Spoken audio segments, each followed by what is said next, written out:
Assalamualaikum Girfasubai. Halo, perkenalkan nama saya Farida Azban Afifah dan partner saya Ibrahim Nur Wahid, kami dari kelompok 7 Prodi Akuntansi, angkatan 2023 Universitas Al-Azhar Indonesia. Nah, di video kali ini kita akan membahas materi tentang rasio solvabilitas. Yuk simak pembahasannya. Rasio solvabilitas ini adalah salah satu rasio keuangan untuk mengukur sejauh mana aset perusahaan dibiayai oleh utang. Rasio ini juga menunjukkan kemampuan perusahaan untuk melunasi semua kewajibannya jika suatu saat perusahaan dilikuidasi. Nah, rasio yang terlalu tinggi meningkatkan risiko, namun berpotensi memberikan keuntungan atau imbal hasil yang tinggi. Dan sebaliknya, rasio rendah lebih aman, namun berpotensi keuntungannya lebih kecil. Sumber dana perusahaan umumnya terdiri dari dua macam, yakni modal sendiri dan juga pinjaman. Nah, masing-masing dari itu semua memiliki kelebihan dan kekurangan.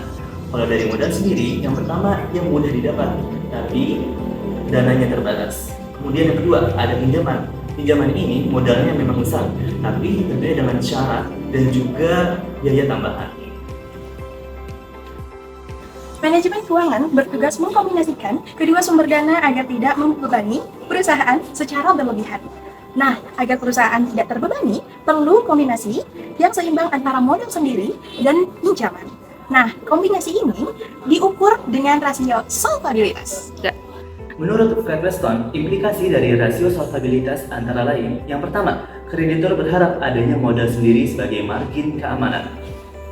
Yang kedua, pemilik tetap bisa mengontrol perusahaan walaupun menggunakan utang. Dan yang ketiga, jika laba melebihi bunga utang, maka pengembalian kepada pemilik menjadi meningkat. Risiko dan pengembalian.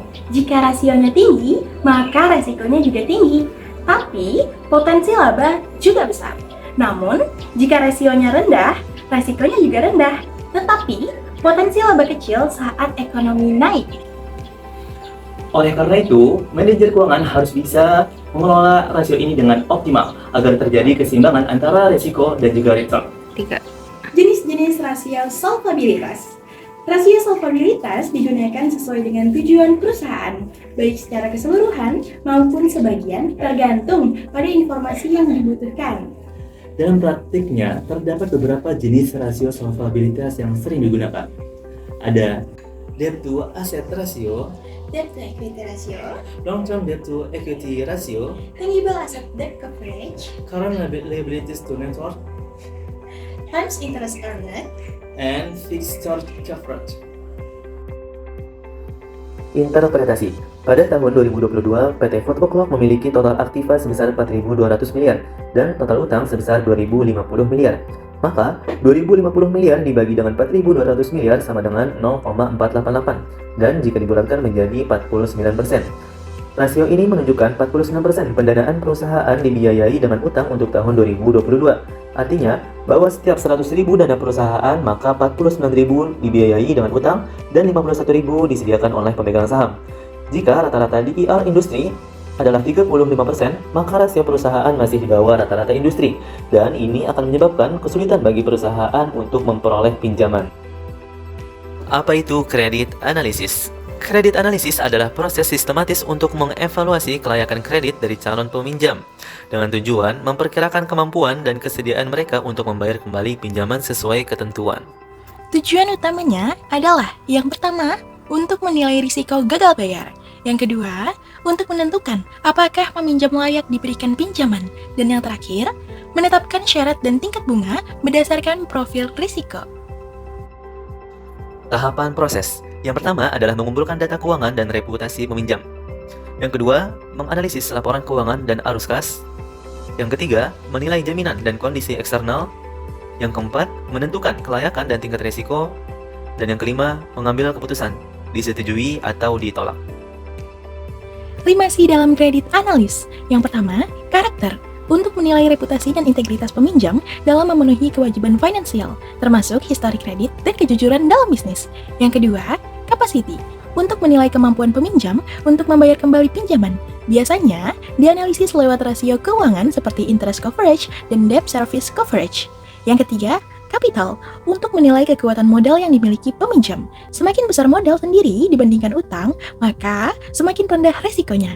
Yang keempat, kolateral untuk menilai aset yang dapat dijadikan jaminan atas pinjaman. Fungsinya untuk melindungi pemberi kredit jika terjadi gagal bayar. Dan yang terakhir, condition untuk menilai kondisi ekonomi, industri, dan penggunaan data, termasuk suku bunga, tren pasar, dan regulasi yang mempengaruhi resiko peminjam. Selanjutnya adalah apa itu financial distress? Financial distress adalah kondisi di mana perusahaan tidak mampu memenuhi kewajiban keuangan, seperti membayar bunga, cicilan, atau utang pokok. Financial distress adalah kondisi ketika perusahaan mengalami kesulitan keuangan serius, sehingga tidak mampu membayar kewajiban seperti bunga utang, pokok pinjaman, atau biaya operasional. Penyebab utama, TI atau Times Interest Earned kurang dari 1, yakni laba operasional tidak cukup untuk membayar bunga.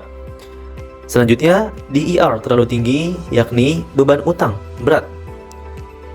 Selanjutnya, cash flow negatif, yakni arus kas tidak mampu menutup pengeluaran. Dan yang terakhir, penurunan penjualan atau laba secara terus-menerus. Dampak financial distress. Jika perusahaan gagal bayar hutang, maka akan kehilangan kepercayaan kreditur. Jika perusahaan kesulitan operasional, maka akan melakukan PHK, efisiensi paksa hingga harga saham turun drastis. Lalu, jika terus dibiarkan, maka akan terjadi kebangkrutan atau likuidasi dan pilot. Kira-kira bagaimana ya cara mendeteksinya?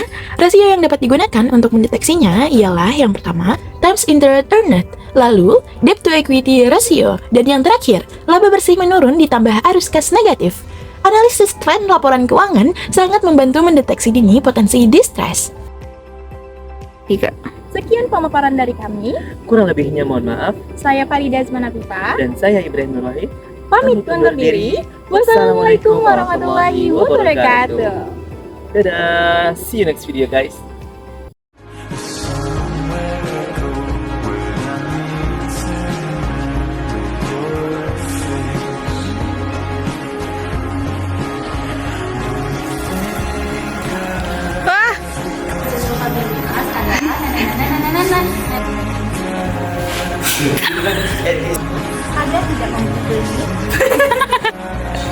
Assalamualaikum Princess Baik.